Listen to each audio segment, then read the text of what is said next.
मेरी जेब तक तुम्हारा हाथ पहुंचा कैसे? और वैसे भी तू भूल गई क्या कि तू कौन है और मैं कौन हूं?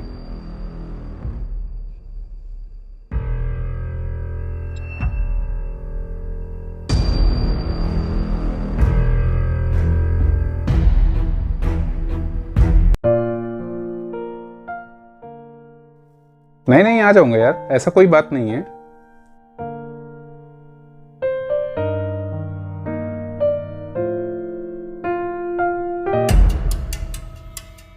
शशांक, मैं तुमसे थोड़ी देर बाद बात करता हूं।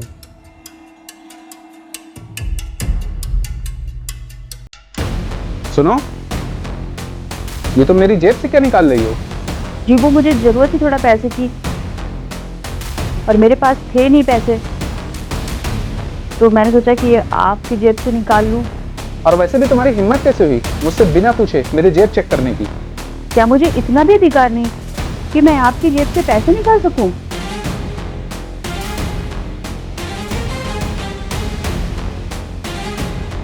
बिल्कुल है अधिकार, और तुम मेरी जेब से पैसे ले भी सकती हो, पर बिना मुझसे पूछे। समझ में आया? आपकी बेटी को तेज बुखार है और आपके पास तो समय ही नहीं है ना हम लोगों के लिए, और मेरे पास पूछने का या आपको बताने का वक्त नहीं था। घर में एक भी पैसा नहीं था, इसीलिए मैंने आपकी जेब से पैसे निकाले। मैंने सोचा कि मैं बीवी हूँ आपकी, कोई चोर नहीं, इसलिए आपकी जेब तक मेरा हाथ चला गया। लेकिन मैं शायद भूल गई कि मैं कौन हूँ और मेरी हद कहाँ तक है। जो भी हो, पर मुझसे बिना पूछे मेरी जेब पर हाथ मत रहा। समझ में आया? मैंने आपकी जेब में हाथ अपनी जरूरत के लिए नहीं, घर की जिम्मेदारी के लिए डाला था, लेकिन मुझे क्या पता था मुझे इस घर में इतना भी हक नहीं। पापा, आज आप बहुत याद आ रहे हो। आपकी जेब से बिना पूछे पैसे निकाल लेती थी, लेकिन आप कभी गुस्सा नहीं हुए मुझ पर। आप हमेशा हंसते थे और कहते थे, बेटी हो, इस घर का हक हो। लेकिन यहाँ भी जेब तक ही हाथ गया था पापा, पर यहाँ सवाल उठ गया।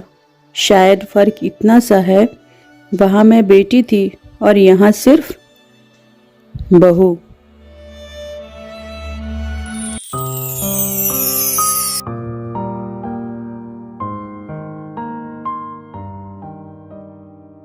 अरे क्या हुआ बिटिया, पैसा चाहिए? अरे तो निकाल लेना बेटा, तुझे मना किसने किया है? ये पैसे तेरे ही तो हैं, इसीलिए तो मैं अपने पास रखता हूँ पैसे, कि जब मेरी बेटी को जरूरत हो तो वो निकाल ले। और ले लो पापा। अरे ले ले बेटा, ले ले। अरे तू तो मेरी लक्ष्मी है, तेरे लिए नहीं तो और किसके लिए रखूंगा मैं। और एक बात याद रख बेटा, जब भी तुझे जरूरत हो तो तू मुझसे बेहिचक मेरे जेब से पैसे निकाल सकती है। ये, और वैसे भी ये तेरी पापा की जेब नहीं, ये तेरा हक है। थैंक यू पापा। जा जा बेटा जा। एक वो घर था जहाँ मेरे पापा बिना मुझसे पूछे मुझे पैसे दे दिया करते थे। दुख इस बात का नहीं है कि पैसे क्यों लिए, दुख इस बात का है कि आज मुझे अपने आप को साबित करना पड़ा। मैं बदल नहीं गई हूँ, बस मेरे हालात बदल गए हैं। काश कोई समझ पाता कि एक बेटी जब हाथ बढ़ाती है तो लालच नहीं, मजबूरी साथ चलती है।